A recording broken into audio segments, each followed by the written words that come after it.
Coming up on WMLT News, Concord held its first ever inauguration. Emma Watts faces some interesting backlash after her empowering speech.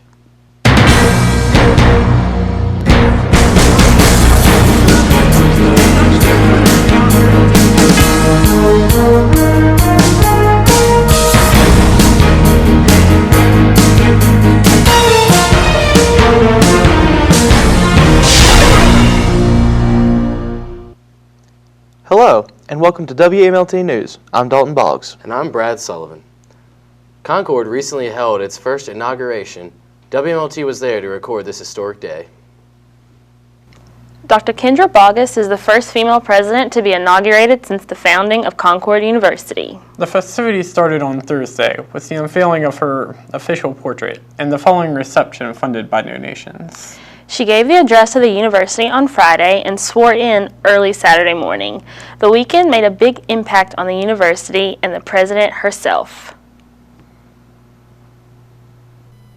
Yes, it is official. History has been made, and Dr. Kendra Boggess is officially the 12th president of Concord University. This past weekend, she solidified her presidency with the State of the University address, along with the official inauguration ceremony and swearing in.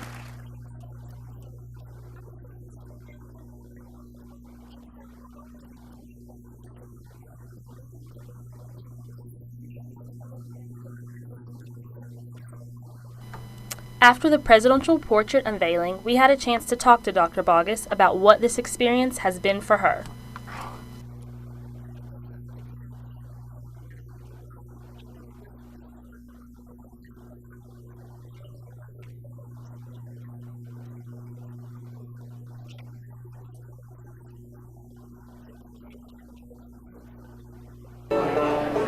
Students and faculty have great expectations for Boggess and continue to show support and appreciation for her plan to take Concord into a new era of progress and success. Most challenging time in higher education, I believe that the moments of the greatest challenge are also to be considered the times of greatest opportunity. This has been Adam Rakowski And Patrice Mitchell, WMLT News. The death of a local West Virginia man, Manuel Nicholas Navarra, 39, who drowned on September 1st, was ruled an accidental drowning. Police say Navarra, who couldn't swim and had little experience using a watercraft, was not using a life vest and went out into the Monongahela River by himself. Federal officials have now confirmed that 4 children from West Virginia have contracted a respiratory virus that has affected almost 200 people from 27 states across the country. This respiratory virus is known as the enterovirus 68. 32 samples were sent to the Center of Disease Control from various counties across the state. Symptoms of the disease include fever, runny nose, muscle aches, and sneezing. Only the CDC and a few other public laboratories can actually test for the virus. The virus has been particularly troublesome for children. The worst cases have been put on life support for breathing difficulties. No deaths have been reported at this time. Obama spoke Tuesday at the United Nations Climate Summit, citing the fact that the United States has been doing its part to cut this carbon pollution by 17%. By 2020, Obama forcefully appealed for international cooperation. Obama said, quote, "Nobody gets a free pass. We have to raise our collective ambition," end quote. He also announced the modest new United States commitments to address climate change overseas. The summit aims to galvanize support for a global climate treaty to be finalized next year. A day at the zoo turned into a nightmare as a white tiger in a New Delhi zoo mauled a visitor to death. The attack happened around lunchtime. After the visitor jumped into the tiger exhibit, the man, whose name has not been released, was around 20 years old. The tiger allegedly grabbed the visitor by his neck, dragged him into a corner, and mauled him, officials say. A cell phone video played on local news networks showed one view of the attack, and an eyewitness gave a similar story of the situation. Security at the zoo was accused for acting too slow, with one unarmed woman even saying in television comments that, quote, "Instead of focusing on saving that person's life, the security was focused on shooing away the crowds who had gathered there, end quote. New estimates by the World Health Organization and the U.S. Health Agency are warning that a number of the Ebola cases could rapidly rise. The United States says up to 1.4 million cases by mid-January in the two affected nations, unless efforts to curb the outbreak are immediately increased. West Africa alone has reached an estimated 5,800 illnesses and just under 3,000 deaths. However, the UN Health Agency is warning that those recorded case numbers are all gross underestimates. While the countries hit the hardest by the outbreak are doing their best to educate their citizens on how to best avoid contracting the disease, a research fellow from the London School of Hygiene and Tropical Medicine, Adam Kucharski, remarked, quote, "The window for controlling the outbreak is closing," end quote. Osama bin Laden's son-in-law has been sentenced to life in prison. Suleiman Abu Ghath was the highest-ranking al-Qaeda official to be tried on American soil since 9/11. In March, he was found guilty of all the charges against him, including conspiracy to kill Americans. Abu Ghath also served as a spokesperson for the al-Qaeda terrorist group. He appeared in videos after 9/11, praising the attackers and threatening more attacks. Abu Ghath spent most of the last decade under house arrest in Iran. He was captured by the CIA last year in Jordan. Stay tuned. There will be more WMLT after the break.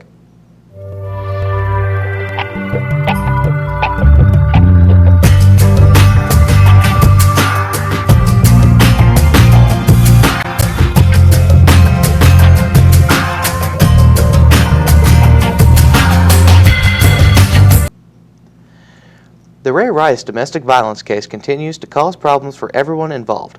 Over the weekend, ESPN's Outside the Lines reporter, Don Van Atta, reported the Baltimore Ravens management, including owners, vice president, general manager, and the head coach, all had access to the video of the incident that was released last week to the public. The Ravens management and NFL management continued to deny this. Ravens owner Steve Bisciotti said, quote, "Almost everything in there is anonymous, but it is clear from the subject matter that it is Ray's attorney, Ray's agent, and Ray's friends." Bisciotti also went on to say that the best way for Ray Rice to get reinstated is to blame the people involved in the punishment. If it is true that the Ravens and NFL had seen the tape and had known what took place in the elevator, then the Ray Rice will have to be reinstated. They initially suspended Rice for 2 games. Following the release of the video to the public, the punishment was changed to an indefinite suspension, which will be at least for the rest of this year, and Rice was subsequently released by the Ravens on the fact that they had come across new evidence. If in fact the video that was released was not new evidence, then Rice will have to be reinstated and his original suspension will be upheld. And now here's This Week in Sports. In college football news, Concord University beat Bowie State University 37-34 after leading at halftime by 31 points. Concord was able to hold off the late push by the Bulldogs to seal the victory. Concord women's soccer junior forward Carrie Simon was named Mountain East Player of the Week after scoring 2 goals in a 4-3 win against West Liberty on Sunday. West Virginia University lost to Oklahoma 45-33. Florida State was able to beat Clemson in overtime 23-17, despite losing their Heisman Trophy winning quarterback Jameis Winston, being suspended for the game. In NFL news, the Washington Redskins, led by backup quarterback Kirk Cousins, gave the undefeated Eagles a great game, but fell short, losing 37-34 in a game of the week. The Seattle Seahawks beat the Denver Broncos 26-20 in overtime. Broncos quarterback Peyton Manning led a last-minute drive down the field to tie the game, but Seattle's Russell Wilson answered with a touchdown drive on the first possession of overtime to give them a win on Sunday Night Football. The Pittsburgh Steelers beat Carolina Panthers 37-19, and on Monday night, Jay Cutler, led by the Chicago Bears, to a 27-19 victory over the New York Jets. As we near the end of baseball season, we are starting to see the playoff picture pan out in the American League. The Baltimore Orioles clinched the East, the Tigers have a slim 1-game lead in the Central, and the Angels have clinched the West. The Washington Nationals have clinched the NL East, The Cardinals have a 2.5 game lead in the Central, and the Dodgers lead by 3.5 games.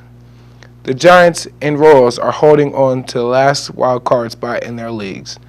In NBA news, Adam Silver, the commissioner of the NBA, says in light of the recent bashing on the NFL and how they handled recent domestic violence charges to players in the NFL, he has learned from their mistakes and is taking a fresh new look into disciplinary policies surrounding players. When this problem does pop up in the future, he will have a firm grip on things, and the current collective bargaining agreement puts an automatic 10-game ban and counseling for a conviction on the first offense. That's all for sports. I'm Daryl Johnson. Back to you guys at the desk. Former Tennessee Titans kicker Thanks, guys. Rob Baronis was killed over the weekend in a single-car accident. Police say he was speeding when he lost control of his vehicle going around a curve. Police also said that there was no evidence of drugs or alcohol at the scene, and they do not believe these were factors of the incident. A Metro police officer spoke Monday on the accident, saying that investigation into Baronis' death and the allegations made is still ongoing. 20-year-old Connor Fraley says that Baronis was speeding and angry, making threatening comments and trying to sideswipe the pickup truck in which Fraley was a passenger, along with 3 other people.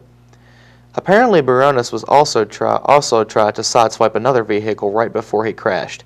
Baronis, who played 9 seasons with the Titans, was 36.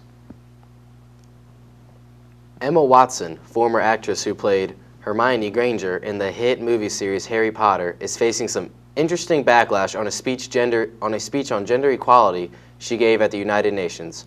An anonymous user of the forum-based website 4chan had posted the text, quote, "Emma, you are next," end quote, with a countdown timer and a picture of Emma Watson wiping away a tear. The text is alluding to Watson being the next in line of several linked nude photos of other celebrities such as Jennifer Lawrence, Kim Kardashian, and Gabrielle Union.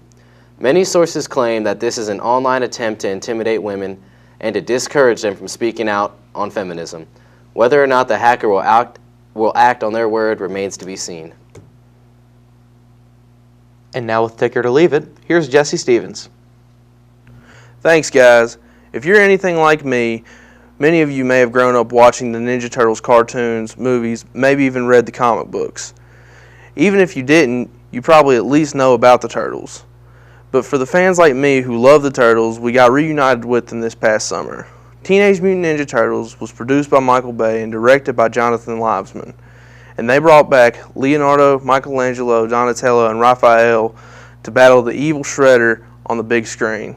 This is a movie you want to pick up when you're in the mood for action-packed fight scenes and explosions. The acting was also surprisingly good in TMNT. Megan Fox plays the Turtles' beautiful journalist friend April O'Neil. I was surprised at how well she played this role, as I was mildly concerned when I first went to see the movie. It was an outstanding performance by William Fichtner, who played Eric Sachs, Shredder's right-hand man in the Foot Clan. Overall, I was really pleased with how good this movie turned out, although at times it can get a little predictable. But if you're a Turtle fan like me, that won't matter. Teenage Mutant Ninja Turtles is set to be released on DVD and Blu-ray by December of this year, and it's at least worth a trip to Redbox if you missed it in theaters. TMNT gets 4 out of 5 stubs. That's it for Ticket or Leave It. Back to you at the desk. That's it for WMLT News. This week, I'm Brad Sullivan. And I'm Dalton Boggs. See you again in 2 weeks.